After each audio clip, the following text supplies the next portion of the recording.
Saat melihat kamar Bude, aku tertegun melihat Bude berdiri menatap cermin. Kulihat ia sedang menyisir rambutnya pelan. Apa aku tidak salah lihat? Aku mendekat ke depan pintu. Bude udah bisa berdiri, alhamdulillah. Kataku sumringah, tapi ia tak menggubrisku. Bude, sejak kapan Bude bisa sendiri? Ia masih terdiam dan terus menyisir rambutnya di depan cermin. Aku mulai merasa aneh. Kutolehkan wajah sedikit miring untuk melihat wajah Bude di pantulan cermin. Astaga, itu bukan Bude. Kakiku mulai lemas dan ketakutan berkecamuk. Kulihat gadis itu lagi. Ingin kufokuskan mata untuk melihat wajahnya agar tahu siapa dia sebenarnya. Tapi aku terlalu gemetar. Tanganku memegang daun pintu untuk menjaga keseimbangan. Kakiku semakin lemas tak kuasa menopang berat badan sendiri. Aku terkulai lemas di depan pintu. Diva? Diva. Panggilan itu menyadarkanku. Kudengar itu suara Bude Risma. Kutoleh lagi ke depan cermin. Tak ada. Kamu kenapa di sini sih, Va? Panggilnya lagi. Sekarang aku bisa mendengar asal suara itu. Dia Bude yang asli. Masih berbaring di atas ranjang. Aku mencoba menstabilkan nafas, kemudian bergegas berdiri mendekati Bude. Tadi aku lihat Bude di situ. Kataku sambil menunjuk ke depan cermin. Kamu ini ada-ada saja. Gak mungkinlah Bude bisa. Jawabnya heran. Tak menyia-nyiakan kesempatan, aku pun bertanya padanya. Bude, sebenarnya Devi itu siapa? Ia terlihat kaget sejenak lalu tersenyum. Orang tuamu dulu gak pernah cerita. Aku mengangkat alis. Tentang Devi. Bude meneruskan, aku menggeleng. Dia ponakan Bude juga, kesayanganku. Maksudnya, maaf Diva, Bude belum bisa cerita banyak. Mungkin kalau waktunya sudah tepat, nenek yang akan memberitahumu. Sebenarnya aku masih penasaran dengan jawabannya, tetapi aku tak bisa memaksa. Mungkin benar kata Bude, waktu yang akan menjawab, aku harus lebih bersabar. Hari Minggu pagi buta aku sudah terbangun dengan perasaan gembira. Karena semalam, Ria mengirim pesan jika hari ini akan datang ke rumah bersama Fahri untuk rujakan. Kemarin aku memang sempat memfoto mangga muda dan belimbing ranum lalu kukirimkan pada kontak Ria. Dia membalas dengan emotikon ngiler. Beberapa menit kemudian, ia mengirimkan screenshot obrolannya dengan Fahri yang berencana main ke rumah. Aku girang bukan main, tetapi berusaha sok jaim. Ku balas chat Ria dengan emotikon marah. Dia mengirimkan stiker terbahak lalu mengetik kata, please. Akhirnya ku jawab saja dengan oke. Selesai mandi, aku bersiap ke warung depan rumah. Mau kemana pagi begini? Tanya nenek heran sambil membawa gagang sapu. Ke warung Mbok Yati, Nek. Mau beli bahan buat rujakan. Nanti temen Diva mau kesini. Nenek mengangguk saja. Kalau rujakan di belakang saja, biar gak perlu ngepel rumah. Sarannya padaku. Nggih, Nek. Sekalian nanti ambil mangga muda yang masih di pohon. Anak perempuan jangan banyak tingkah. Pakai galas saja. Suruhnya galak. Aku terkekeh. Enggak lah, Nek. Ada Fahri kok. Nanti biar dia yang manjat. Oh alah, yowes. Pungkasnya lalu meneruskan kegiatannya menyapu rumah. Segala yang dibutuhkan sudah kupersiapkan tanpa kurang, tinggal menunggu jam saja. Di depan gazebo rumah, berkali-kali aku melirik ponsel, menanti Ria menelpon. Tak sabar rasanya bertemu pujaan hati. Beberapa menit kemudian, samar ku dengar deru knalpot mendekat. Aku mulai sembringah. Namun, seketika wajahku menampilkan guratan sedih tatkala menemukan Ria dibonceng oleh Fahri. Entah hatiku terasa tergores begitu saja. Perih. Ria yang centil segera turun dari motor menggoda aku. Maaf ya, pinjam bentar doang abangnya. Aku malu. Ternyata Ria bisa membaca isi otakku. Apaan sih? Jawabku manyun. Segera Ria memegang kedua bahuku, menatapku dengan pandangan mengiris. Aku mengendikkan bahu. Lihat tuh, pipi udah kayak tomat aja, ranum banget. Rayunya lagi. Aku tergelak tapi secepatnya menutup mulut saat Fahri menatapku. Malu. Duh. Tangkap nih, seru Fahri dari atas pohon. Dengan sigap, aku menangkapnya. Berkali berulang hingga terkumpul banyak belimbing.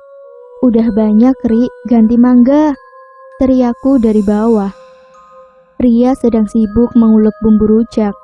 Kulihat cabenya menggoda, aku mulai menelan ludah. Dengan lihai, ia menekan dan memutar gagang ulek. Dijilatnya sedikit, kulirik ia memonyongkan bibirnya, lalu mengibasnya. Pedas mungkin. Fahri turun dari pohon belimbing, lalu dengan cepat merangkak ke pohon mangga. Aku terkesima, udah kayak sunggokong saja. Aku pikir anak Pak Lurah biasanya anti kotor-kotor, ternyata dia berbeda. Ria datang ikut menanti di bawah pohon. Duh, pedes Pak, sumpah, katanya sembari menjulurkan lidah. Lah piye? Wong kamu yang bikin sendiri kok, kataku terkekeh. Woi, tangkap! Fahri melempar tanpa aba-aba hingga mangga meluncur agak jauh. Kami berlari mengikutinya. Mangga itu terhenti tepat di depan sebuah gundukan tanah.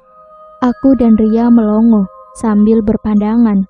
Di sudut atas dan bawahnya tertancap nisan yang masih baru.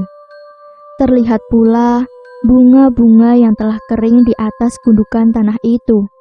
Ria menggenggam tanganku takut. Raut mukanya yang biasa centil dan ngeselin tiba-tiba kecut dan mengkerut. Makam siapa, Pak? Tanyanya berbisik. Aku menggeleng.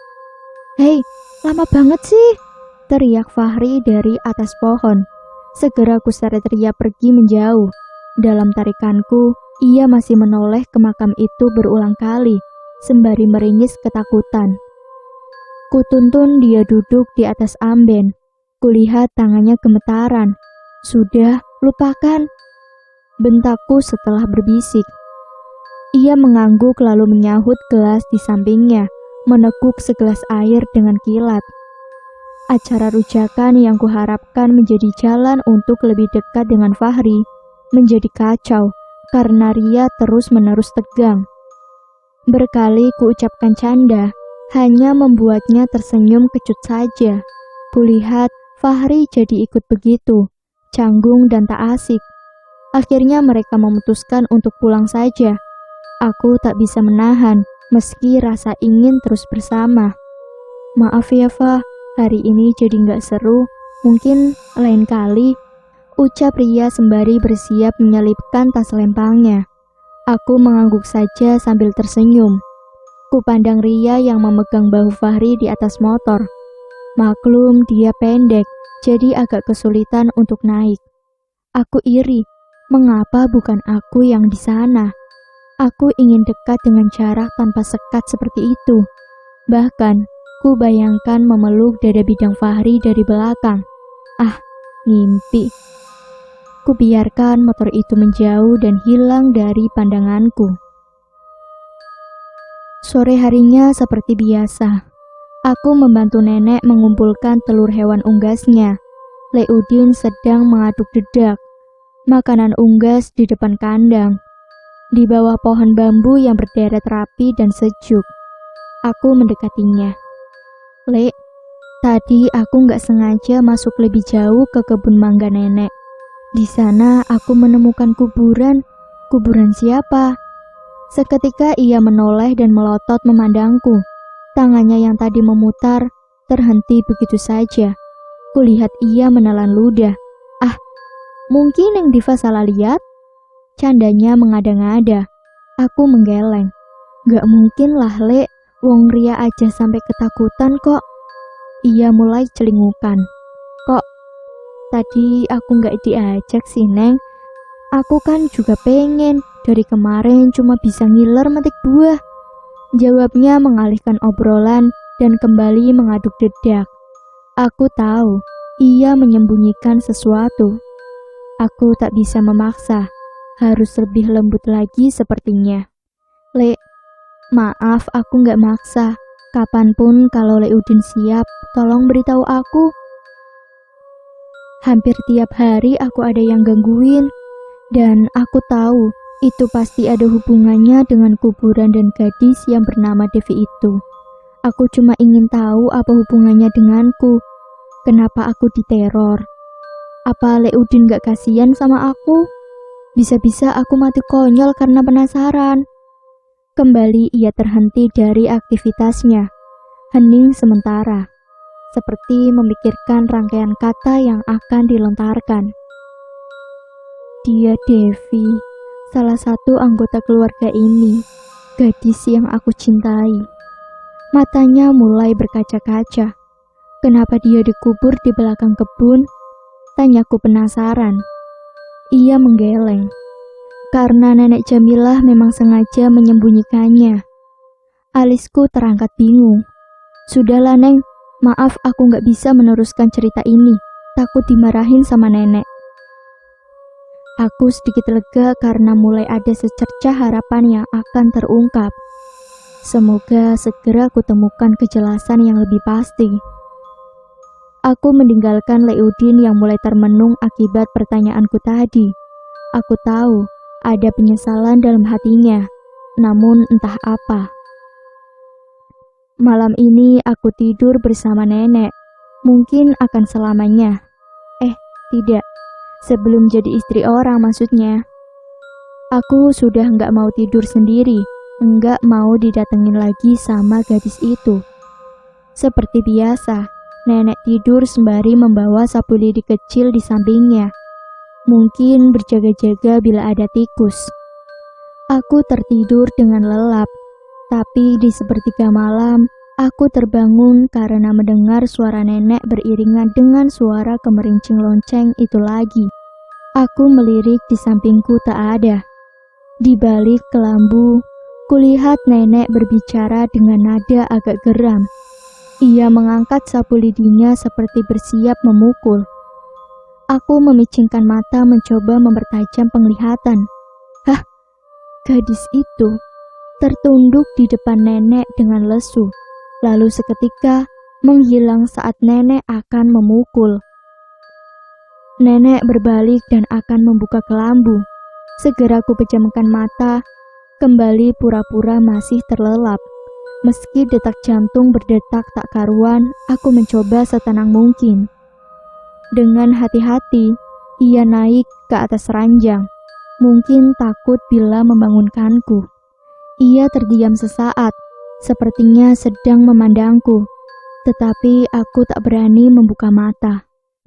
Kurasakan kepalanya sudah berada di bantal, lalu memutar badan menghadap ke lambu. Ku buka mataku, sedikit membuang nafas kesal di belakang punggungnya. Apa maksud semua ini? Paginya, ku ceritakan sedikit yang aku ketahui kepada Inaya. Ia mulai memahaminya. Apa kamu bisa cari suatu barang milik dia? Aku bisa membaca peristiwa seseorang lewat barang yang dia punya. Aku mulai berpikir, mungkin Leudin bisa membantu. Nanti aku coba ya. Suara tengil Ria membuyarkan obrolan kami. Hah? Bahas apa nih? Ikutan dong. Bahas kuburan. Jawabku sekenanya membuat ia beringsut takut. Diva, udah dong. Semalam aku sampai gak bisa tidur loh. Malah aku ngimpi kamu jadi dua. Ngeri pokoknya. Teriaknya dengan nada manja. Kulihat jidat Inayah sedikit berkerut. Jangan-jangan, kata Inayah menggantung. Apa? Tanyaku dan Ria bebarengan. Aku gak mau menebak-nebak. Kamu lakuin aja apa yang aku pinta tadi, Fa. Biar semua jelas. Aku mengangguk pasti. Malam ini, desa ini punya hajat. Semua merasakan pesta besar kali ini. Di jalan menuju balai desa, sudah banyak sekali pedagang yang menggelar dagangannya. Ada banyak sekali macam makanan, baju, peralatan rumah, dan sebagainya. Riuh ramai dan penuh sesak. Lampu warna-warni menghiasi jalanan. Tak lupa, musik koplo mengalun meramaikan suasana. Di pendopo balai desa sudah terpampang layar putih raksasa. Malam ini akan ada pertunjukan wayang semalam suntuk. Meski aku tak pernah menyaksikan, tapi aku bersemangat ingin tahu. Selama ini aku hanya mengetahui kisah wayang lewat tulisan dan cerita saja. Jadi ini pengalaman pertamaku. Aku, Ria, dan Fahri sudah janjian mau nonton bareng. Duh, deg-degan banget pokoknya. Ria sudah janji bakal bikin aku lebih dekat dengannya. Katanya sebagai ganti hari kemarin itu. Aku tersipu. Fahri mengajak kami duduk di bangku paling atas. Ya, sengaja bangku ditata menurun ke bawah layaknya gedung bioskop agar semua bisa menikmati tanpa perlu takut tak kelihatan. Fahri memilih bangku pojok yang jarang dipilih orang, karena semua memilih berdesakan di bangku paling depan. Mungkin ingin suasana lebih privat denganku. Duh. Fahri dan Ria berpamitan saat Pak Lurah, ayah Fahri, memberikan sedikit pidato. Katanya mereka mau beli cemilan dan minuman karena acaranya bakal lama. Aku mengangguk, memandang Pak Lurah yang didampingi wanita cantik di sebelahnya. Mungkin itu Bu Lurah. Dilihat dari setelan batik yang digunakan couple keduanya. Rambutnya diikat ke atas menyerupai sanggul kecil, dan jembulnya tinggi menjulang cetar ulala membahana. Ayahnya gagah dengan kumis agak tebal melingkari bibir. Kulihat Fahri lebih mirip dengan perawakan ibunya, hidung mancung dan bibir tipis. Beda dengan bibir Pak Lurah yang agak tebal. Entah apa yang disampaikan beliau, aku agak malas dengan basa-basi. Tiba-tiba angin berhembus dingin menerpaku. Sepertinya angin itu datang dari pohon beringin raksasa di pojok kiriku beberapa meter. Aku menoleh. Seketika aku berjingkat melihat penampakan gadis itu duduk di pojok. Masih menggunakan gaun tidur lusuh yang sama. Bulu kuduk seperti tersetrum. Berdiri dengan sendirinya. Aku mencoba tegar melawan ketakutanku. Memfokuskan pandangan padanya, karena aku ingin melihat siapa dia sebenarnya. Meski dikelilingi ratusan orang mengitari pendopo, aku merasa sendiri di sini, menatap penampakan itu dalam pandanganku saja. Perlahan ia menolehkan wajah, mempercepat laju jantungku. Kedua telapak tanganku telah basah oleh keringat. Ingin teriak, tapi sayang, aku harus sedikit menahan. Detik itu juga, kutemukan wajahnya menatapku. Hah? Apa aku tidak salah lihat? Aku merasa bercermin memandangnya. Itu wajahku kan? Jadi, selama ini aku dihantui oleh diriku sendiri. Apa aku berhalusinasi? Aku semakin melongo dibuatnya. Tiba-tiba, tatapan matanya penuh amarah, seperti bersiap menerkamku. Tubuhku bergetar hebat. Aku juga siap untuk melompat. Seketika itu juga, dengan kilat dia berlari kencang ke arahku. Tenaga yang kusiapkan untuk meloncat ternyata percuma. Aku hanya bisa menganga tanpa bersuara. Bagaimana ini? Inayah datang tepat saat sosok itu hampir menabrakku. Merentangkan telapak tangan kanannya ke arah gadis itu. Seketika, penampakan itu hilang terpental begitu saja. "Kamu sudah tahu kan?" kata Inayah sembari duduk. Dia aku menjawab dengan bibir yang masih bergetar. "Ya, aku yakin sekarang, dia kembaranmu." Jawabnya yang malah membuat kepalaku semakin pening. Bagaimana bisa? Kenapa selama ini keluargaku menyembunyikannya dariku? Rentetan pertanyaan semakin menggaung dalam otakku. Yang ku tahu, selama ini aku anak tunggal tanpa saudara. Itu yang jadi PR-mu, segera cari tahu sebelum terlambat. Suruhnya padaku. Aku memegang kepalaku sendiri, mendengus kesal tanpa arti. Entah itu sulit kuterima. Ria dan Fahri datang dengan seplastik besar bawaan. Aku sampai heran, siapa yang bakalan makan? Dia menempatkan diri di sebelah Inayah, dan Fahri tentu di sebelahku. Ketakutanku hilang begitu saja saat mata kami bertemu. Inilah waktuku. Duduk berdua tanpa sekat yang aku impikan jadi kenyataan. Pertunjukan wayang sudah dimulai, tetapi aku tak fokus dengan apa yang terpampang. Hatiku terus saja berbunga saat diam-diam Fahri mencuri pandang padaku. Aku berlagak tak tahu saja, sembari sok-sokan menikmati pergelatan. Padahal aku sama sekali nggak ngerti jalan ceritanya. Mata coklat itu membuatku semakin tenggelam dalam lelehan cintanya. Sesekali, di sampingku Inayah menyodorkan cemilan. Aku hanya menyomot beberapa. Gengsi bila dilihat Fahri rakus, padahal aslinya iya. Beberapa kali pula, ku berikan cemilan itu pada Fahri. Ia hanya menerimanya tanpa memakan satupun. Hanya menyedot minuman dari gelas plastik dengan rasa kopi. Semakin lama aku mulai tak nyaman, bukan karena Fahri, tapi bosan dengan apa yang disuguhkan. Entah mungkin aku anak kota, lebih suka bercingkrak-cingkrak menonton konser band daripada diam semalam suntuk seperti ini. Berkali-kali gelakan tawa orang-orang menyeruak. Inayah dan Ria pun begitu. Mereka terpingkal tak karuan. Aku bingung apa yang membuat lucu. Aku hanya sedikit ikut tertawa seakan larut dalam suasana. Padahal benar-benar tidak mengerti apa yang mereka tertawakan. Di sela riuhan dan tepuk tangan penonton, tiba-tiba tangan Fahri memegang tanganku. Aku menoleh padanya. Ia tersenyum memandangku sendu. Ia meremasnya, membuat darahku berdesir hangat. Aku menggigit bibir sendiri, mencoba menahan pergolakan hati. Di sebelah Fahri yang tadi kosong, kulihat sosok kembaranku lagi memandang kami dengan geram, seperti tak suka bila kami bersama. Seketika ku balas remasan tangan Fahri, bukan karena cinta, tapi ketakutan yang kutahan. Aku menolehkan wajah ke Inayah di samping. Ia mengangkat dahu seolah bertanya.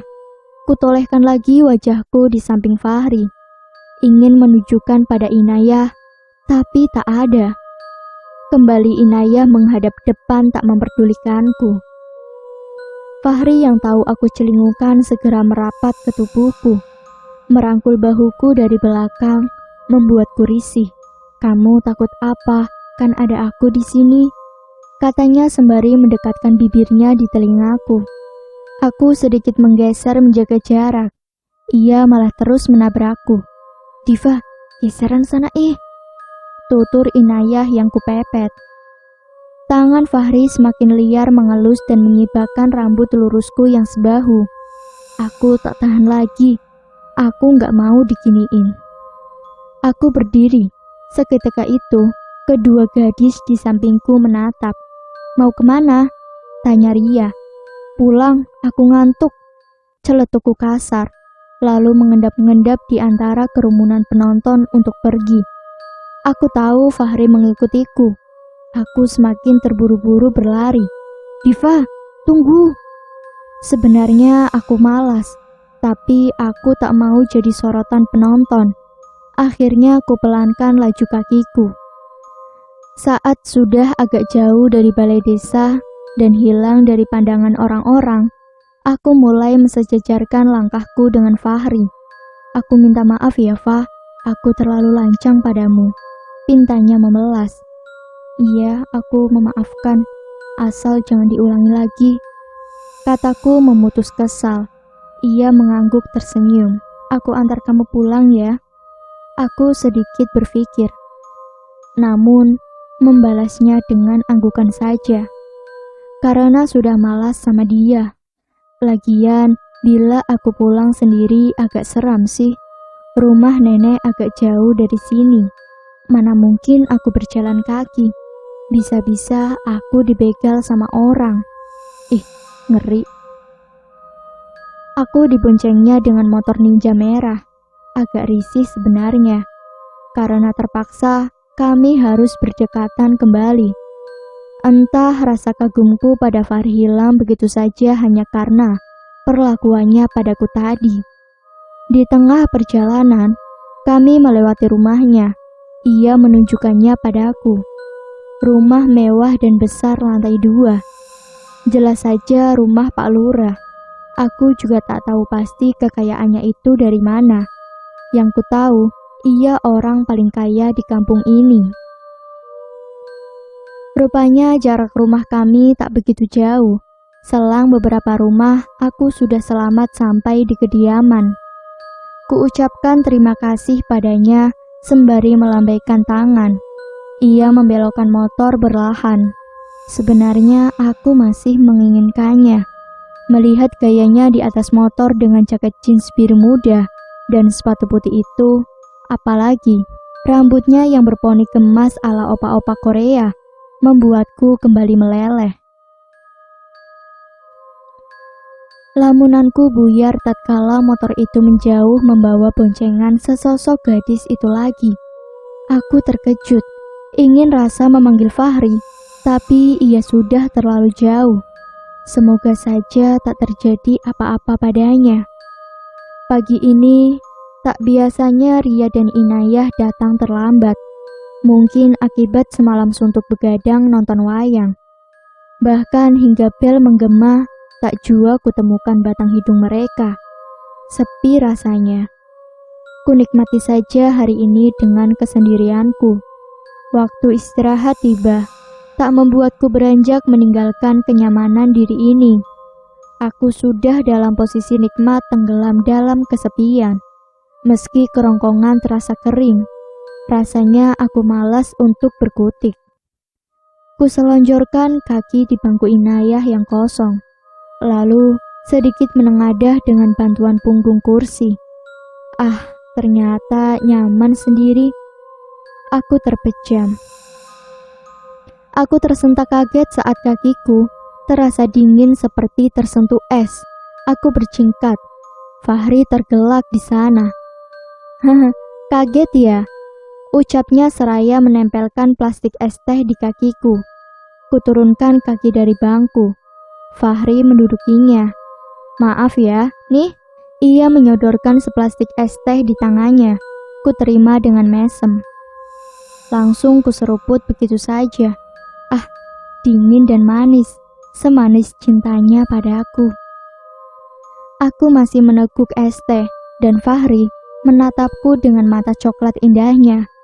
Aku mulai tersipu. Rasanya jantung ini hampir copot saat ia menopang wajahnya dengan tangan yang ditempelkannya pada bangku. Badannya menghadap ke arahku, lalu lebih fokus menusukkan tatapannya itu. Aku terbatuk. Ia cemas lalu merangkul bahuku dan menepuknya pelan. Kulihat tak ada seorang siswa pun dalam kelas. Aku mulai sedikit takut mengingat kejadian tadi malam. Aku menggeser tubuh merapat ke tembok, lalu membuang pandangan, tak berani lagi menatapnya. Ia terlihat tersenyum nakal. Aku tak tahu apa yang ada dalam pikirannya. Makasih ya, semalam benar-benar indah, tak akan pernah kulupakan. Ucapnya dengan nada merayu yang dibuat-buat. Aku memutar otak. Emang semalam aku ngapain sama dia? Hanya nonton wayang yang gak jelas itu kan? Ku balas dengan anggukan kepala, berharap ia segera pergi. Beruntung ia berdiri setelahnya. Saat ia berlalu, aku memandangnya sambil menyesap es teh di tangan. Ia menoleh lalu mengerling. Aku mengangkat alis. Gila. Sore ini seperti biasa. Aku membantu Leudin di kandang. Aku ingat apa kata Inayah untuk mencari suatu benda milik Devi. Aku mendekatinya. Le, apa sampean punya barang milik Devi? Ia menoleh saat memberi makan kambing. Ia terdiam sesaat seolah berpikir. Sebenarnya dulu ada gelang kaki miliknya. Aku nggak tahu sekarang di mana. Padahal udah tak simpan dalam kotak. Tapi kok ia masih hilang? Mungkin ada yang ngambil. Jawabnya seraya menata rumput di kotak kayu depan kandang. Yang ada loncengnya itu ya. Ia menoleh lagi. Kok Neng Diva bisa tahu? Aku kan sudah bilang, Le. Dia sering mendatangiku. Aku tahu siapa dia sebenarnya. Dia kembaranku kan, Le. Leudin menatapku tajam. Aku tahu ia rindu. Karena melihatku sama seperti melihat Devi. Ia mengangguk. Menaruh rumput lalu duduk di bangku kecil. Dikeluarkannya bungkus rokok dari dalam saku, lalu mengambilnya satu. Ia menyulut lalu menghembuskannya ke udara. Makanya kalau aku lihat Neng Diva itu takut. Ia mengepulkan asap rokok. Takut gak bisa menahan, tambahnya. Aku mengambil alih tugasnya. Ku jejer rumput di balok kayu depan kandang. Kepala-kepala kambing itu keluar dari celah kayu, mengunyah rumput hijau yang masih segar. Aku masih ingin tahu semuanya, Le. Kenapa aku dipisahkan dengan saudariku sendiri? Apa salah kami? Kataku dengan nada memelas, berharap Leudin berbelas memberitahuku. Memang ada satu hal yang disembunyikan, karena ini menyangkut aib keluargamu. Kulihat Leudin masih nyaman dengan rokoknya. Aku harus tahu, Le, apa itu? Ia menyesap sedotan terakhirnya, lalu membuang putung rokok, lantas menginjaknya. Nanti malam ya, Neng. Ikut aku. Akan kuceritakan semuanya. Asal jangan sampai ketahuan nenek. Aku menghembuskan nafas lega. Semoga semua pertanyaanku akan bertemu jawabnya.